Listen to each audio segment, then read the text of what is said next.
Hi, my name is Valerie Varan. I'm a licensed professional counselor, a holistic life coach, a quantum psychology pioneer, and I'm author of the self-help book, Living in a Quantum Reality, Using Quantum Physics and Psychology to Embrace Your Higher Consciousness.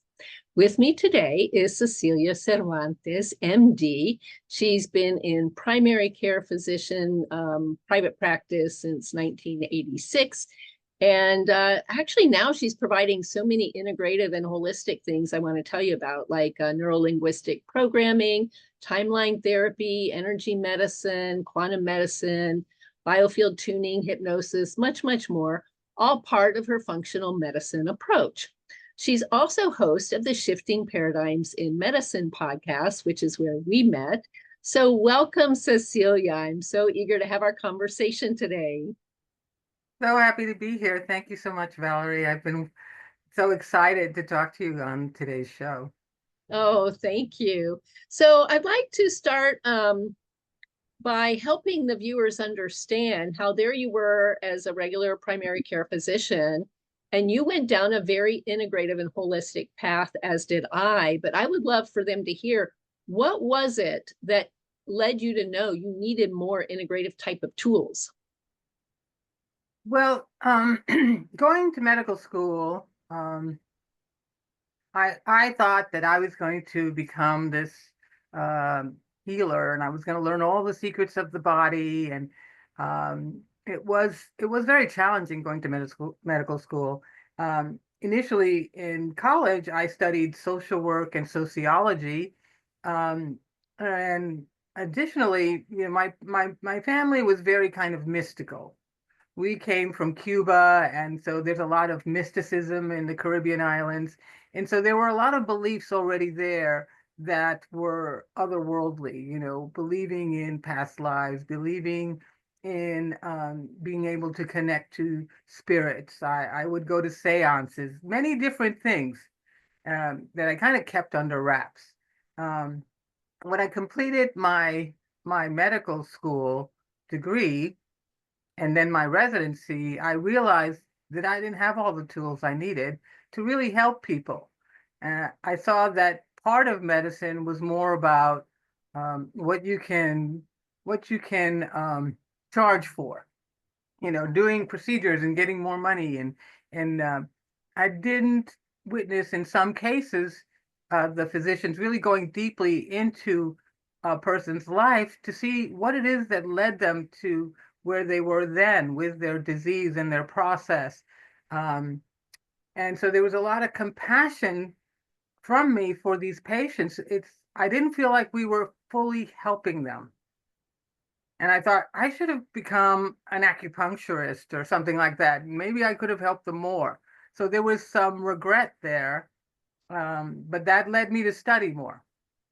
Well, that's interesting that there was even regret, and I'm glad viewers can hear how, like you said, it's a modality. Western medicine is a modality that focuses on reimbursement from healthcare. It focuses on surgery, and I think, correct me if I'm wrong, but is it still the case that FDA basically defines treatments as drugs and surgery, and we can't call it treatment unless it's drugs and surgery? Is that still the case today? Well, the FDA approves certain treatments and they won't approve others, or they will approve it for certain diagnoses, so that some treatments that are considered almost alternative, such as hyperthermia therapy, which they use in Europe readily for a lot of cancers.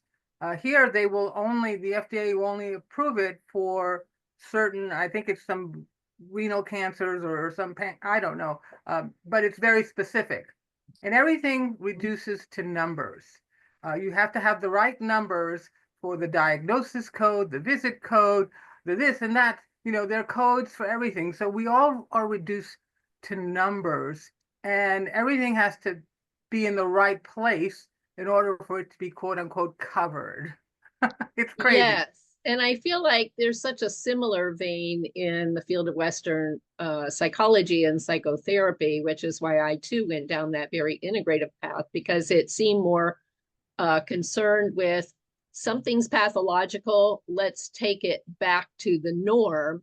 And of course, in psychology, the norm has nothing to do with healthy. And so, it doesn't really want to pay for normal people to get healthier and optimal and vibrant and what have you. So, yeah, interesting why people who seek out holistic and integrative help end up going and it's out of pocket, right? As opposed to out of the insurance.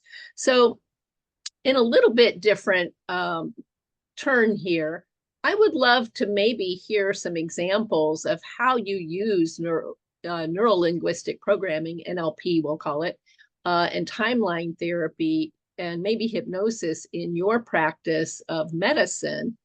Because, of course, a lot of people associate that with more psychological tools. And yet again, from a functional medicine approach, we're trying to address the whole person. So I'd love to hear you talk about NLP, hypnosis, and timeline therapy in particular, how they're useful. Yes, at some point I realized I needed other tools where I could really delve into a person's history and their past and what's affecting them now, what, the root cause of their condition. And I felt that I did that very well with learning NLP and timeline therapy and hypnosis, because you can connect with and communicate with the subconscious, or what some people call the unconscious mind, and that's where all your memories are held, all your secrets. And so in my practice, when people are wanting to do something of that nature, where we do a deep dive and we do a um, what we call a personal development program or package, I start off with doing a very long, extensive uh, history, a very comprehensive history of that person's life. And the majority of the time, they're the ones who are speaking. And I'm listening to every word they say because it's significant. Their words will describe their world and their experiences, their thoughts, their feelings, their beliefs, and their values. They will give it up in that time because now they're able to just talk and talk and talk about them. I'll ask them specific questions and then they just go on And talking. that's part of the training of NLP, right? Really listening Yes. for the words people use. Yes, because their words define their world, the world as they see it in their mind. And so it's very interesting. And every so often while they're talking, they'll give up some golden nuggets. It's like, there it is. Yes, and I know exactly what you're talking about. Is there a clinical example that you can think of that was really, really telling in the words and in what this person needed to do to heal? Yes, yes. It's very interesting, but it could take hours of really digging True. deep, because the subconscious mind may not give it up so easily, and Mhm. sometimes they're very guarded, or it's much deeper than in other people. And it depends on how much personal development work have they done. If the more they do, sometimes it's easier. But some people who appear to be very, oh, I've done so much work, and I really, I know about all this, that, and the other thing, but they're very guarded. I mean, it's under lock Yes. and key, and you really have to probe and probe. It's like you're going down this uh, into a deep cave mountain in the middle of the world, of the earth, right? To get the information. Yes. Is there a specific example of where clients were using certain words and it was really relevant for their healing? Well, the words that describe different emotions will come up, um, such as words dealing with anger. The negative emotions are the big ones that we usually will want to deal with first, especially with timeline therapy, because But more they, about the timeline therapy too. Yeah. yeah, because that'll run our life. So we may be stuck. We get stuck in different ruts. Um, from our experiences in our lives. and it may run along a gestalt of anger or sadness or fear. Those are the big ones. And then guilt is also very big. And so with timeline therapy, we do what's known as the big five. And we use a script because it's very specific and really leads them very well to what you need, so they're not going off track. Mm-hmm. Um, and the first big one we deal with is anger. Anger is a big one for a lot of us, and some people may not, they say, oh, I never get angry. I've had people say, I don't have anger. Not out running loose, but it's under there. It's in there Yeah, somewhere. There, that would make us suspect that it's numbed and buried, and we have a lot of work to do to even have them aware of their emotions. exactly. There is a lot of people aren't, this is unconscious to them. Their Exactly. emotions and these deep rooted beliefs and things are really on the unconscious level. We are not conscious of it, not aware of it. So oftentimes when we're doing the process, people will say, I never realized that was there. It's running its own little program on the inside, and you're not aware of it. And Uh, so, what would be an example of how you would use timeline therapy?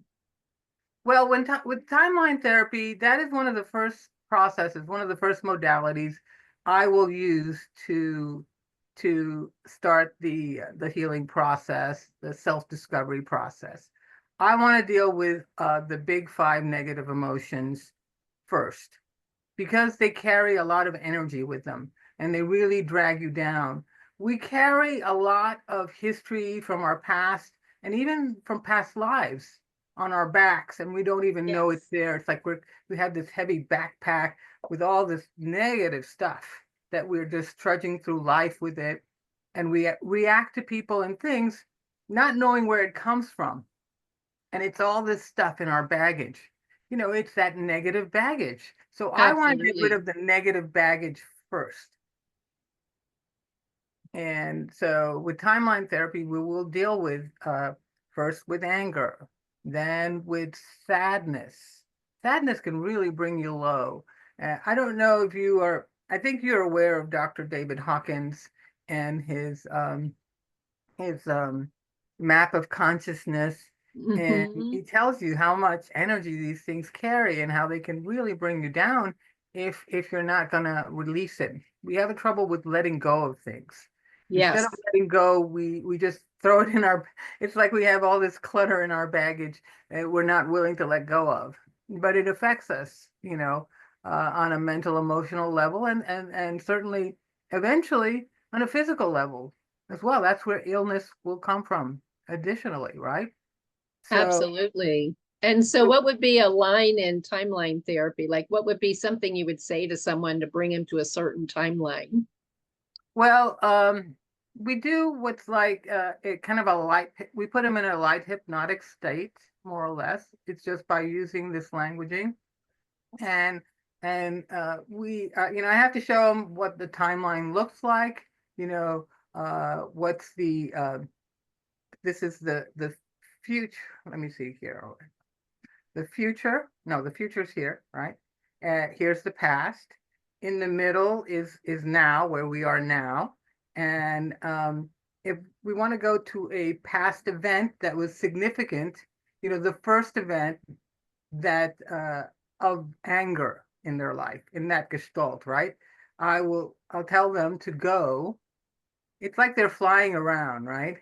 So Hmm. I teach them how to do that, and we go to that first event, and I have them kind of key into it as if they're observing it. I'm not wanting them to relive it. So we're not reliving anything if we're doing timeline therapy. That's not the point. I want them to become aware of it. And then we take the charge off. We keep going and we take the charge off of it. Sometimes people will go into the event as if they're reliving it, and we have to take them out. So we have techniques for that as well. But we want them to become aware of it the big point of it is, you went through this process. What did you learn from it? It's the learnings that are the most important part. We go through many challenges in our life. People call them problems and what have you. And we start to think of ourselves as being victims, but we're not really victims. We are here to learn from things, and we live through certain events in order to learn the very best from it, so that then we can let it go and move on. And it's interesting, isn't it, that things from even past lives can affect us, and that people in medicine or psychology, like you, like me, we're very aware of how things like past life can enter this life. And I love the field of neuroplasticity, right? Because it's helping us understand that we're constantly learning. Our cells and our nervous system is constantly adapting. And there's different theories, but it is interesting how if consciousness is residing beyond the body, as you and I believe it does, then it's interesting how that can be carried. It doesn't die. So when we enter another life or another life, we keep bringing these threads with us.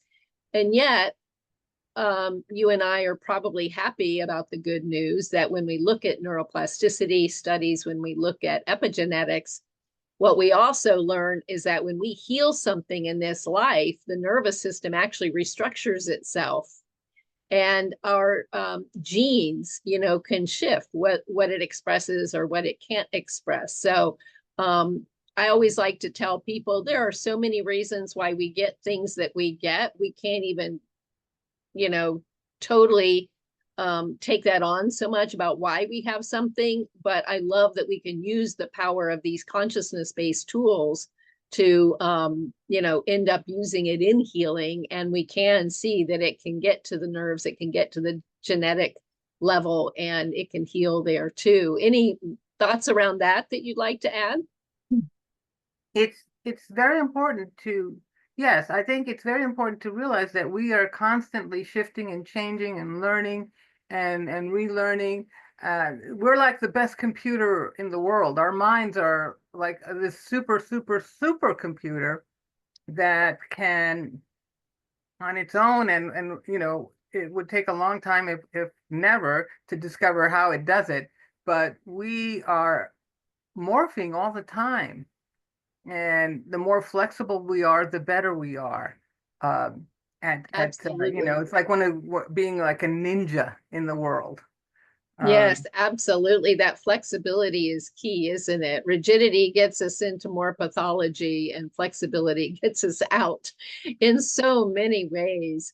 So, with that, I would love to hear, because your website talks about energy medicine and quantum medicine, and I would love for you to kind of describe to viewers, when you use the terms energy medicine, what are you using those terms in? And then same thing for quantum, because as I'm loving to help promote a more quantum psychology, and yet this is a work in progress. So yes, can you help viewers understand what you're thinking about when you use those terms? Yes, and my friends in physics will probably slap my hand because I use energy in a kind of very general way. But the energetics, there's energy in everything, and maybe we should call it vibration or frequency. But everything has its own frequency and quote unquote energy. All things really is what I'm discovering. And so there are some medicines that really focus on the energetics of things, such as acupuncture. That's really working on the energy system of the body, all the different points that people will put needles in. It's a specific area that holds energy or frequency.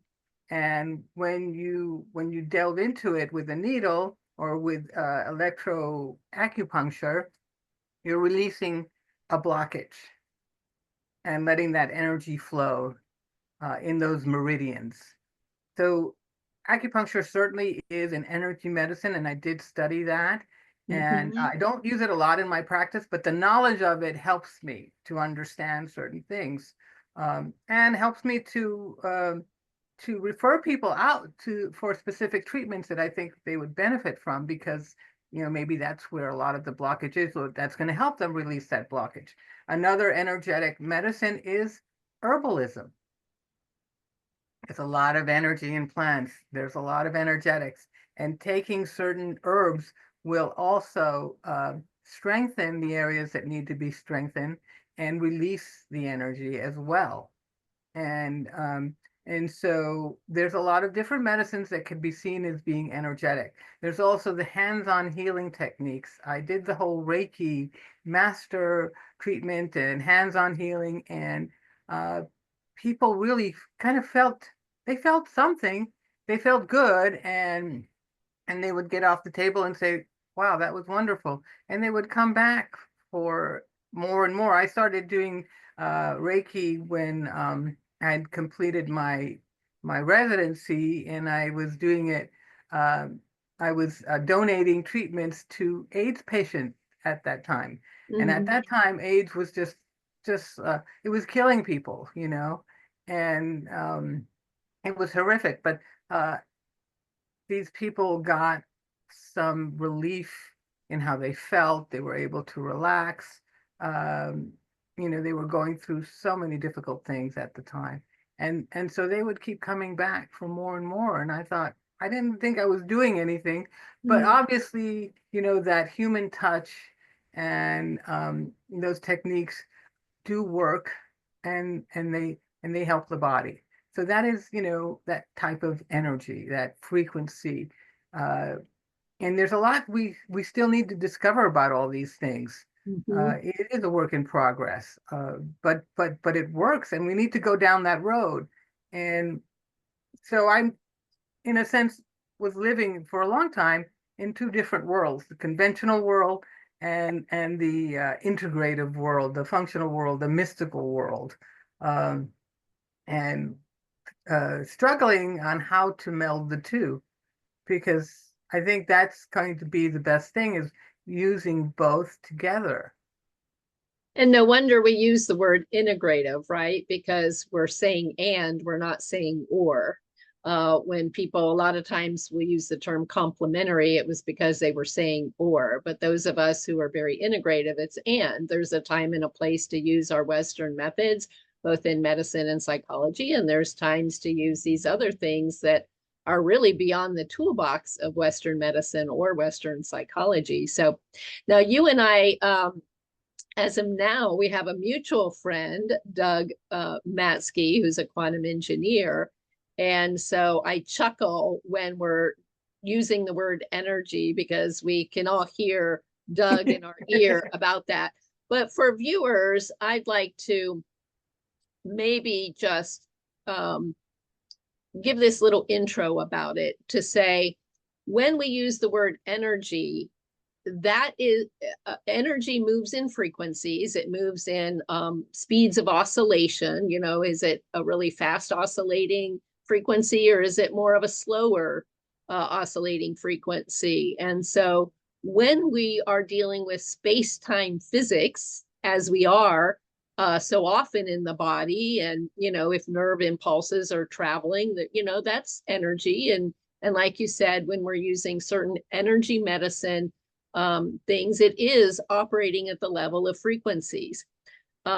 And yet there's certain things that seem to be more non-local in nature instead of local. Local meaning it is traveling in space-time, there is a cause and effect that seems to obey our laws of physics here.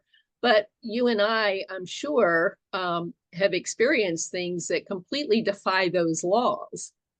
And when things defy those laws, we have to now go to the word quantum or beyond, because quantum is the next frontier.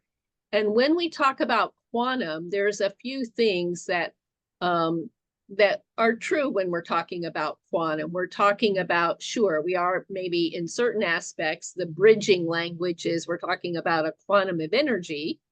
But at the same time, when we're using quantum more broadly, we're talking about a bunch of non-local phenomena. It's like everything is happening at once, as if it's all one giant collective mind or organism or what have you. When Einstein talked about spooky action in a distance, that's what he was referring to, that something seems to be simultaneous. That seems like that should be impossible.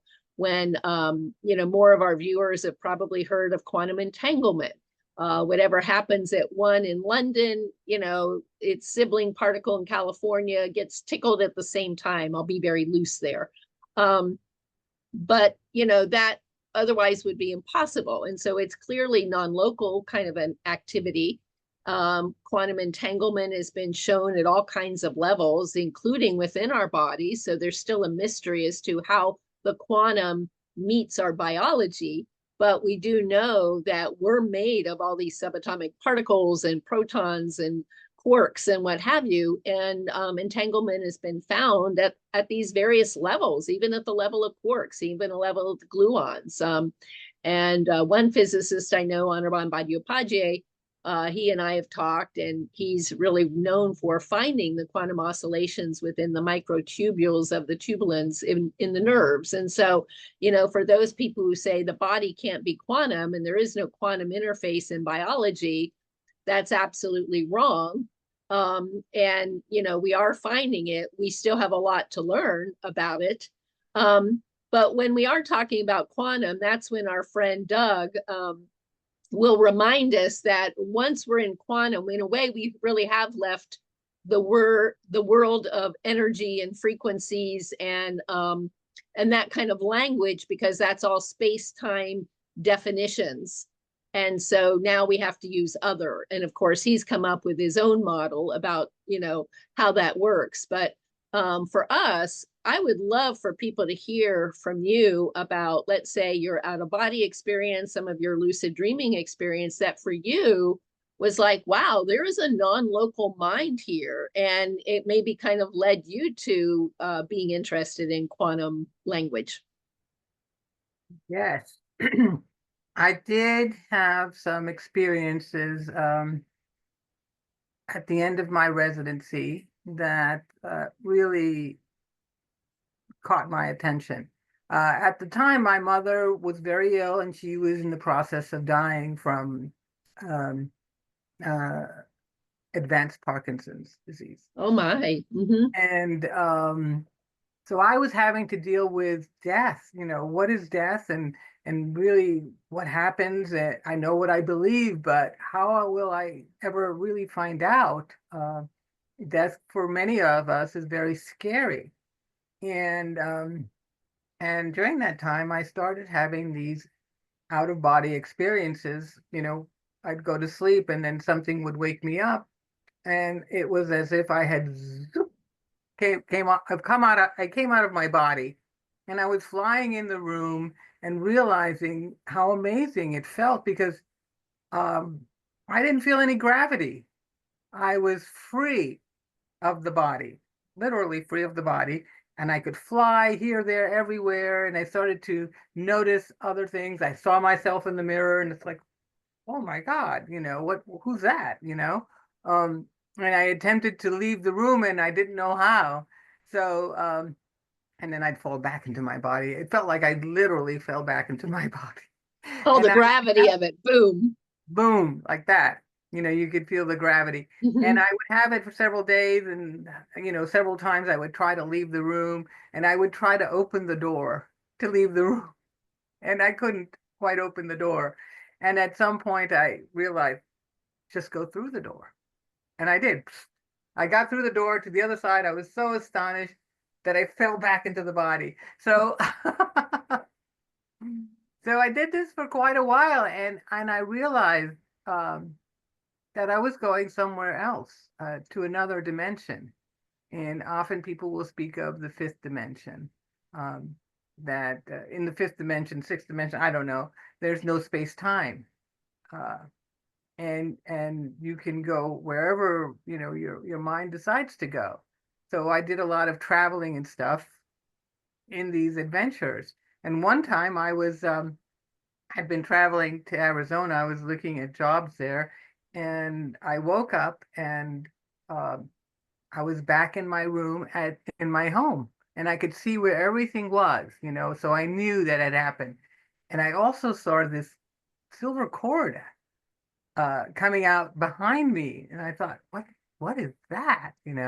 Um, so that really introduced me to it. It opened up my mind to other possibilities and multidimensionality. Beautiful. Were there certain authors or studies that caught your awareness most?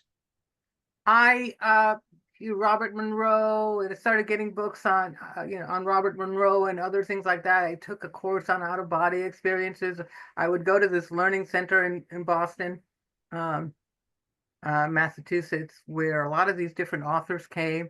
One time there was Deepak Chopra. He was going to do a talk, and he was checking on his book, and this is before he was popular, before he became very popular. So lots of good people there, just starting to write about this stuff and talk about it, and opening people's minds up. And I went to different channelers. Barbara Marciniak, she wrote several books, and she channeled what she calls the Pleiadian collective. So accepting the fact that, well, we're not the only ones um, here, that there are other entities, and they may not look like we think they should look like, and they may not travel in the same dimensions we travel in. So a lot of mind-opening things started happening. Um, and I would have a few times I had lucid dreams. I was reading Carlos Castaneda's books, and one was The Art of Dreaming, and where he tells you, you could practice waking up in your dream by looking at your hands or saying to yourself, "Look at your hands, look at your hands, look at your hands." And I actually did that in a dream, and when I saw the hands, I was so surprised that I fell back into my body. I think that happens to a lot of us. So there, it sounds like your out of body experiences started rather spontaneously, and around the time that your mother was probably in her transitional, from this life to the other side, and at the same time, it started to happen to you so much. It sounds like you went and started developing it a little bit more and developing your understanding about it more, and then it opened your world into lucid dreaming and channeling and really all these multidimensional realms, right? And it's interesting because more conventional, and of course in the US, there's probably Christian dominant thinking, and there's something called heaven, and so many people think heaven is on this other side. But it is interesting when we start thinking in terms of multidimensionality. Like these may not be space-time places the way we think of space-time places, and there apparently is much more interface and fluidity amongst these dimensions. And you talked about channeling the Pleiadian collective and what have you, right? The government is starting to come out more and more, and so are world governments coming out more and more on the ET, UFO, UAP phenomenon. More and more people are feeling braver to talk about their experiences. And these do seem to be multi-dimensional experiences. And there's a recent group that I'm fascinated about because anyway, they ended up contacting Edgar Mitchell, the astronaut, and formed this foundation, and I think it's changed its name, but ultimately they published several books, and the most recent, there's a volume 2 of it called The Greater Reality. And what they're trying to encourage all of us, and therefore you and I in terms of psychology and medicine, they're trying to encourage us all to realize that experiencers have more in common than not, and there's no longer a fine line between, is this a physical experience, is this a consciousness-based experience, is it a multi-dimensional experience? one event can look like an angel to one person, and to the person next to them in the same room, it could look rather UAP-like.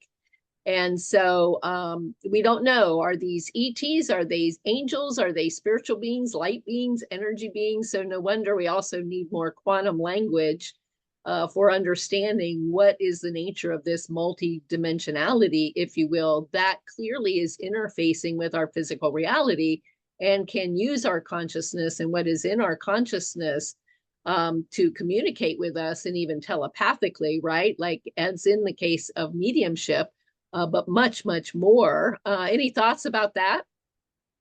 Well, it brought to mind that I had contact actually. I had a few episodes where I woke up and there were other beings in my room. Mm-hmm. And, and I've been thinking about that a lot lately, but that happened way back then. When I was finishing up my residency, I did have a few episodes What did where they look like? I couldn't see them very well. They were small and they had like a light green glow to them. But they were Interest. doing Yeah. something kind of almost surgical or something there. They were doing specific. I My impression was that they were taking some samples of tissue or something to do whatever with. So it was, and I was afraid to say anything or open my eyes fully and look at them because I wasn't sure And that. that was a state where you were awake. You had awakened, and that was what you were noticing in your room. Yeah. Yes, and I And was kind of again, we don't, groggy, almost like under anesthesia. It felt like I was under anesthesia, and eventually, I yes. guess I went back into a state of unconsciousness. And I think these researchers would say, isn't it interesting? Because what we don't know is we literally could have awakened from our sleep. And at the same time, are we meeting these beings in a different dimension? Have they come into our dimension? Have we met them in a in-between dimension? These are questions. How physical is physical? Because these beings do seem to materialize and dematerialize at will into our space-time reality. And even I think it was David Grush during the congressional testimony about UAP disclosure, I think he was even saying what we're really talking about here are interdimensional beings and communications. Yes, and I think the government knows a lot more about that than they're willing to let us know because they are probably thinking that they're protecting us. But there are a lot of people out there who have had some form of contact and they they don't know how to put it together. So by coming out and letting people know that, yes, I have experienced that, I hope that it helps them to realize there's something special going on there. Um, I agree with you. And I had some unexplained experiences at different points in my life too, that some people have said, Valerie, that's a form of contact because on one hand, I don't normally consider this part of my experience, but when I was 5 or 6 years old, my parents, who are very conventional about everything, they are not into what you and I are into. And yet, even for them, next thing you knew, there was a very close craft right above tree line, hovering silently for quite a long time. And we're talking like 3 houses over. I mean, this was not speculating and mistaking the planet Venus. This was seeing very clearly a craft, being able to describe the size, the lights that were rotating, and what have you. And at the same time, I don't have a memory of seeing that. Of course, my friends tease and say, well, of course you don't know where Valerie was. She was on the craft. They were here for her. But I do know when I was in my 20s, I had a dream, one of those realer than real dreams that left me puzzled because I felt like I was on a craft. I could see myself on a silver table. I could see myself with lights in my face. I couldn't really make out what was happening. And like you said, a bit in that groggy, like you're coming out of anesthesia kind of a place. But at the same time, I saw a silver tube entering my belly button. And later on, many years later on, again, it was like I wrote it down because it was so powerful, but I didn't really know what to make of it. Years later, when Dolores Cannon, the hypnotherapist who was coming out with all these recordings and the books of things she had learned with all these recorded sessions for people, and more people in hypnosis coming out with contact information. And apparently she described that there's a wave of volunteers who been participating, and somehow it might have been collecting eggs or what have you. And I never did get pregnant. So it's interesting that you were in a position of apparently donating some tissue of some kind. I apparently was maybe in this position of donating eggs. Who knows? But these are the speculations. These are the wonderings, because like you said, we're all trying to integrate it.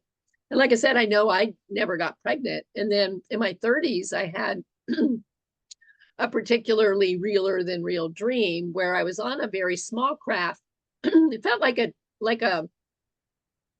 I'm not sure the right term, but the small craft that might take you to a larger, some kind of a pod or something. But it felt like it would have held about 15 beings in there.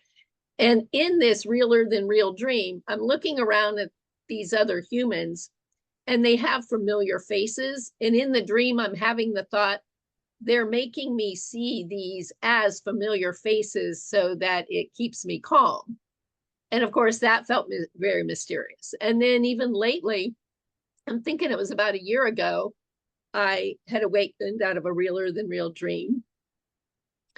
And I ran to write down the words, because as I woke up, there was an urgency to the words. It was, this is not a dream. This is not a dream. This is not a dream. It was as if I was trying to tell myself, when you wake up, realize this actually wasn't a dream. It was real.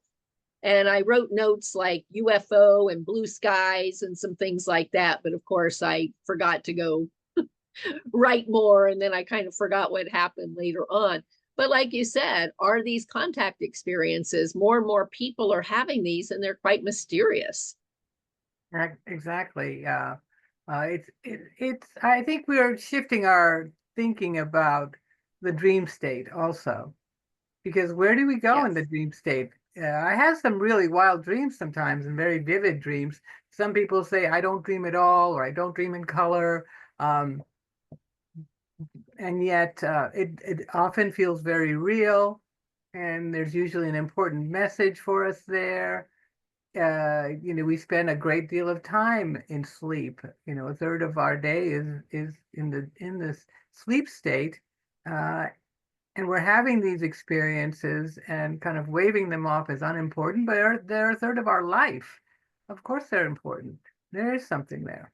Absolutely. And so if, to me, it's important, right? The regular medicine paradigm is going to treat this all as hallucination, delusional, even spirituality is hallucination and delusion.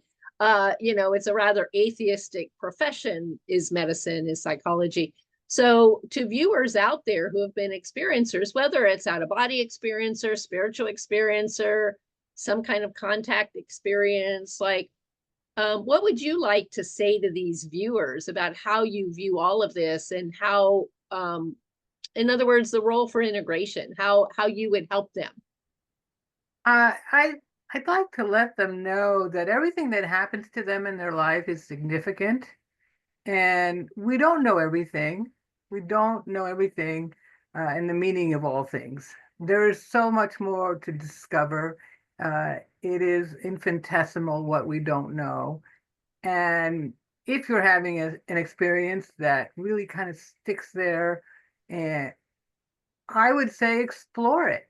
Uh, there are so many more books out there now, books such as yours, and a lot of books that explore these otherworldly events and um, things that are happening to us, things on dreams, and meditation is another wonderful tool that I wanted to mention, because in meditation you can go to a very deep state and it feels like a dream, and you can discover some incredible things. So the practice of meditation is amazing. I've done some of Joe Dispenza's meditations, and Mm-hmm. during one meditation, I did actually have a Kundalini experience. Even though I'd studied Kundalini, I never had it, and I never experienced the Kundalini rising until I did this particular meditation of his. Interesting. So, how would you describe to viewers who don't really know what Kundalini awakening is? How would you describe the feeling and the sensation and then the after effects? Well, it's opening up. It deals with your if the viewers, if they don't know what the chakras are or the energy centers in the body, and they start at the base of the spine and they go up to the top of the head, and each energy center is kind of specific for something different.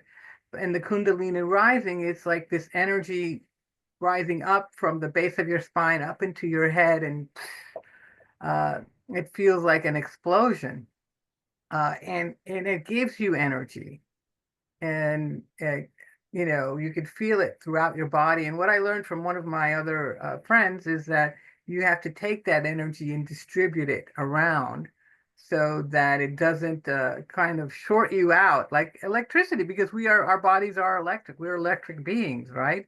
And Yeah, this is and to a lot of energy. people, it feels like a lightning bolt.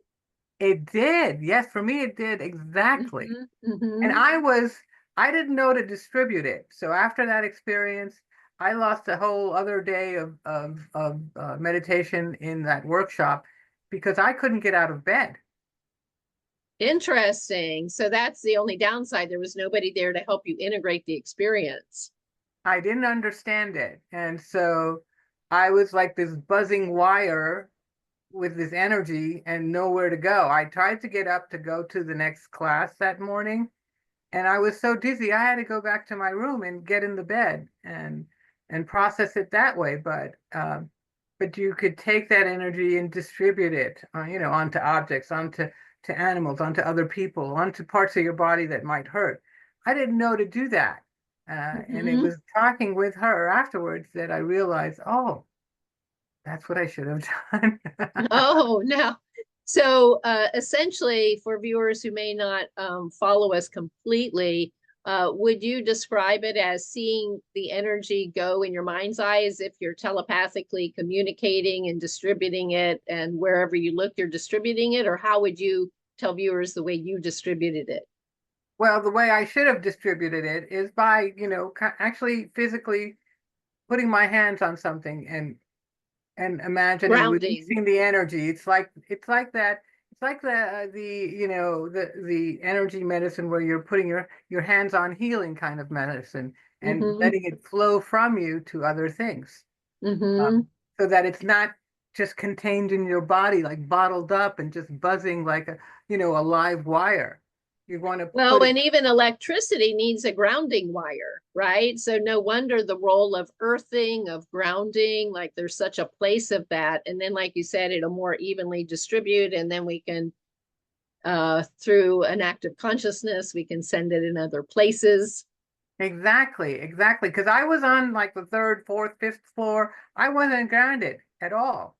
And grounding does work. I've people who I've worked with before who have gotten stuck and they feel that kind of energy in their body. I say go outside, take your socks and shoes off, and stand in the ground and let it release into the ground, and they get immediate relief from that. Yeah, beautiful, right? And so much of uh our technology today, right? It's speaking of energies, right? So for the viewers, I'll say, so imagine that all these phones we're using, computers we're using, we're surrounded by electrical devices. And these devices do have this energy, they have frequencies. And the problem is, you've talked about the chakras. Another word for that is our biofield, which probably is not only electromagnetic, but it probably has the quantum in it as well. But at the level of electromagnetism, our electromagnetic devices can interfere. So when two waves are traveling, peaks and valleys are matching up, like swimming like dolphins. what can happen there is they're in resonance and they can start entraining one another. So they have a mutual vibratory effect. Well, guess what? If we're surrounded by a lot of devices, they can start pulling our energy waves, if you will, into more chaotic patterns rather than coherent laser-like patterns that are very well organized, which is more conducive to healing in the body. And chaotic energy, no wonder we feel scattered, because our energies have become chaotic and they literally are scattered. And so, like you said, a lot of these grounding techniques help in redistributing and reorganizing the patterns of our body. Exactly. And that energy is competing with our own electrical, these outside energies are competing with our own electrical being, because our cardiovascular system, our nervous system, and our immune system are all electrical. And when we're absorbing these, EMFs, electromagnetic fields and electromagnetic waves into our body, it is competing with our natural electric body, and is in some cases leading to a variety of different diseases. It's causing inflammation in the body, and some changes that are not conducive to healthy living. And we haven't learned how to live with electricity. And when you look at statistics, ever since the world has become electrified, the level of chronic disease has risen. I've had Dr. Carlos Ritter on my show before, who's dedicated his life to this study.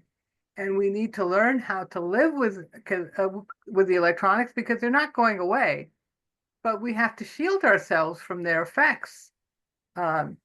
So that's another area in medicine that I really want to see open up. And Dr. Ritter is doing a lot of work towards that end, and is becoming published and what have you, and has some techniques for helping us to ground and not be affected by it. But there's a lot, it's a big market now, and people are buying devices that actually are junk and maybe doing more harm than good. We need more study in these fields. They're doing it in Europe a lot more than they're doing it here in the States, and it's critical. Absolutely. And I'm glad that you're bringing up that there's a lot of devices. They may not all be devices that you and I, let's say, would recommend. Are there certain devices, whether you've seen the studies for them or you personally vouch for them, are there any devices in particular you do recommend for people, or are they all meditative means that you tend to recommend to your clients? I'm not personally recommending devices to people right now. What I'm doing is I'm recommending that people, when they have their phones, that they don't carry them on their person. Amen. Yes. And the telephone industry, the telecom industry, has a disclaimer in very small lettering that says you should not keep these devices within a few inches of your body, and yet people carry it. I've stopped people who put their phones right in their breast pocket, by their heart. Oh my God! Can Yes. you Yes. imagine? Oh, Well, right in that, look at how many in their back pockets, their front pockets, right by their reproductive organs, and we wonder why there's fertility effects and cancers. and cancers. I knew someone he would always carry it in his right hip pocket, and he got some very strange cancer in his hip, in the marrow of his, it was a very aggressive cancer. But Oh, that's where he was carrying his phone. Or people get arrhythmias, they carry it near their heart. Women were putting phones into their bras, breast cancer, all these things. These are very powerful, and the body is not meant to be exposed to that much electricity, EMFs, EMRs, all these electron volts. Electron volts, if you're absorbing more than 3 electron volts, and we're not going to go into all the science of that, but that breaks DNA, great point. you know. So there are things that people aren't being told, they're not being educated on, because it would ruin an industry, slow down an industry, and affect their bottom line, as it were. Now, have you seen a big difference between 4G and 5G? Um, I am seeing now a big difference because I see that a lot of big cities, especially, are really upping the electricity that they're putting out towards homes for this 5G, and that is going to create a big difference in our health. I'm already seeing it, And and how do you so it's frightening. distinguish between these environmental causes and internal causes? Yes, it makes it difficult. The thing is that there are very specific kinds of meters that can measure these things. And I know Dr. Ritter has like 10 meters that he uses to check on things, um, to see where is this energy coming from? Is it coming from inside the house or outside of the house? And a lot of it is coming from outside now with 5G, it has increased the amount of energy that's coming from outside of your home into your home. And if you live near a power line, it can significantly affect your health. And so what do you do for clients that come in and they aren't even aware what might be nutritional deficiencies versus frequency things versus electromagnetic pollution, if you will? How do you help differentiate? It's it's it's uh it's daunting because it's a combination of things. We talk about epigenetics, and every time you challenge those genes with a variety of poisons, it's going to trigger something. Yes. So you're piling on all these poisons, not only from the foods you eat, the air you breathe, the ground you grow your food in, and now you have the electromagnetics to think about as well. You have a combination of many factors. What is the one factor that caused it? It's probably all these factors together are working against you, are working against what is a biologic being. We are not mechanical. We are not, a machine. And it affects our biology. And we are being hit on all sides. All And sides, yeah. So is there anything you'd want viewers to know about this growing field for psychoimmunology, psychoneuroimmunology? well, we have to make some significant lifestyle changes. And we have to ask more questions also. And that's why, I called my show Shifting Paradigms in Medicine. We have to stop thinking that, well, if it's out there, it's been FDA approved, whatever, it must be safe. No. We have to do our own research to figure out what's best for us. We have to realize that the food we eat, that energy we're putting in our body, if it's not clean, it can affect us. When we're sleeping in our rooms at night, that's when we're supposed to be restoring, when the restorative cycles in the body are running and getting rid of old cells, dead cells, whatever, and getting those new cells going. If we live in an environment that has a lot of electromagnetics in it, it will affect our mitochondria, and we won't be restoring, we'll be aging faster. And we can go into disease more easily. We won't do as well. So I've struggled with a lot of patients telling them, don't sleep with your phone next to your bed at night. Put it in airplane mode and stick it outside of the room. And if you have Wi-Fi running in the house, turn it off because your body needs to restore. And if you're going to use devices, stop putting these devices. You put electricity in the wall. There's a lot of dirty electricity that comes through the wall. If you sleep with an electronic thing on top of you, like an electric blanket, guess what? You're frying yourself. Another thing that is worrisome to me is the solar panels that we're putting right over our roofs. What is that doing to us? Are we frying ourselves? Dr. Ritter doesn't think that's a good place to put it. Put it out in the field away from the house and not on top of your house. We have to learn to live with electricity and with these electronics in a way that it's not going to affect our biology as much, maybe to a lesser extent. we have to learn these things and we have to go towards that, despite what these, companies, corporations are telling us.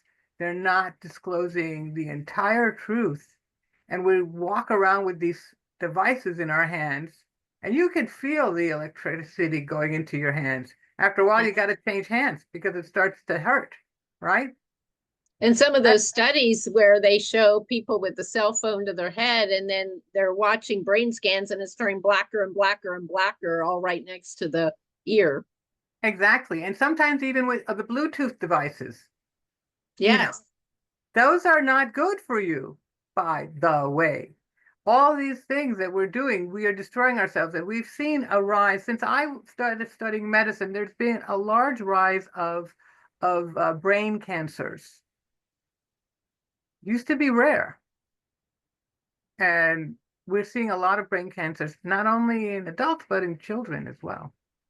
And There was a group of friend of mine, in some fact, someone I dated passed a brain cancer, and then we noticed that many people in his department at work were dying of brain cancer, and it was a type of work where there was a lot of monitoring happening, and so the whole room was filled with screens and large screens and what have you, and there was a very disproportionate amount of the brain cancer.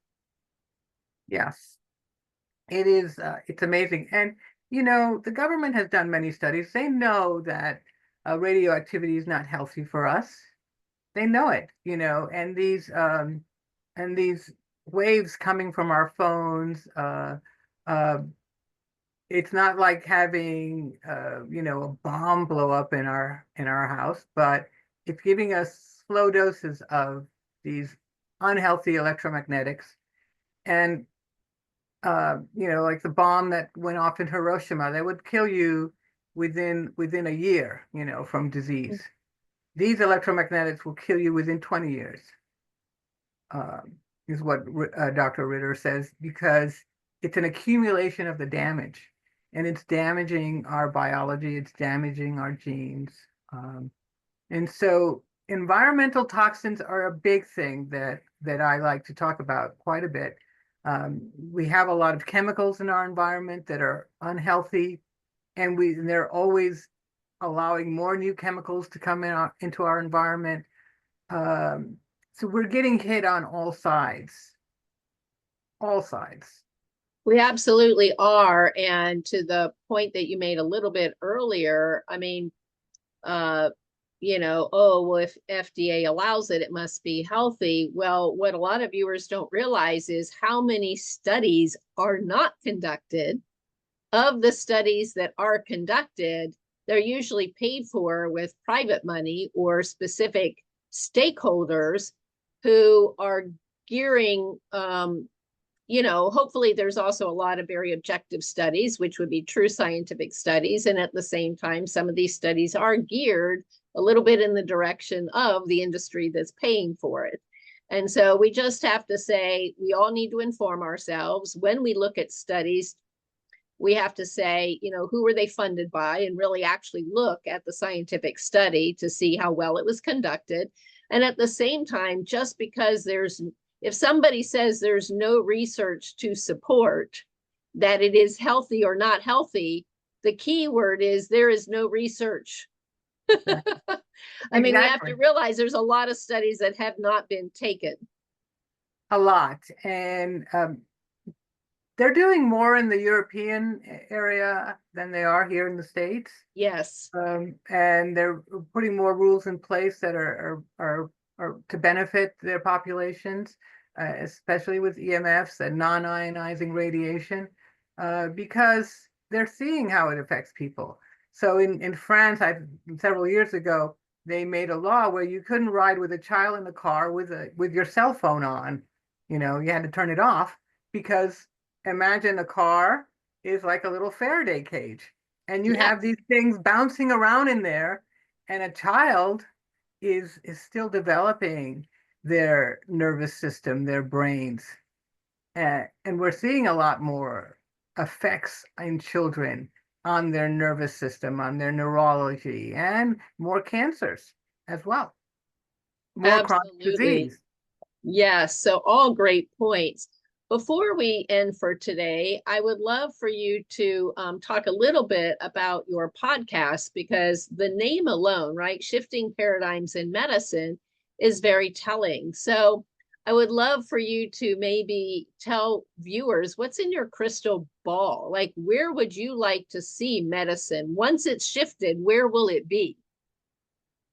Well, I think it will be in a place where people will know what their options and choices are. They will have full disclosure and they can make better decisions as to what they want to do. And also realize that they can do a combination of conventional and alternative. They will focus on what they're putting in their body or near their body. The food you eat, nutrition is vitally important for our systems. Um, and so we have to shift our paradigm somehow so that we're taking responsibility for ourselves. And when we go to a doctor, no longer should you just say, well, I'll just follow what they say because it must be true or it must be right. It must be the best thing for me.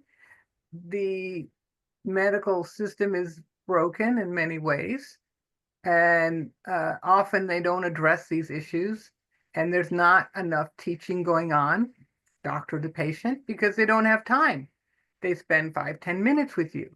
And so I want people to know what's available out there and hopefully shift their thinking and open up their minds to the possibilities of what they can do with their own mind, because we've been largely disempowered as being, and we run around like little victims, you know, they did this to me, we have to take responsibility for ourselves and our health and the decisions we make, because ultimately there are decisions, and we can't call ourselves a victim because we agreed to these decisions.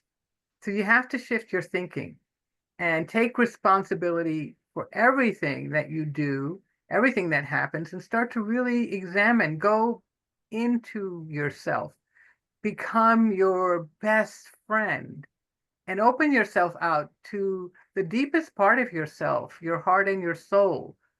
That's going to help you so much more. We want to make that shift in consciousness.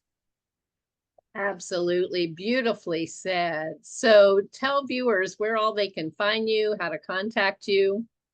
My email is my website is myquantumheal.com, and my podcasts are uploaded there every week. I work with Bold Brave TV, so you can find my podcast on all platforms, especially Spotify and iHeartRadio and Spreaker and all of them. We're on over 20 different platforms, and I do a weekly show, and I have a variety of guests, experts in their field, who come and talk about the work they're doing. Um, and so it allows you to see, what's available out there. It's not just the conventional.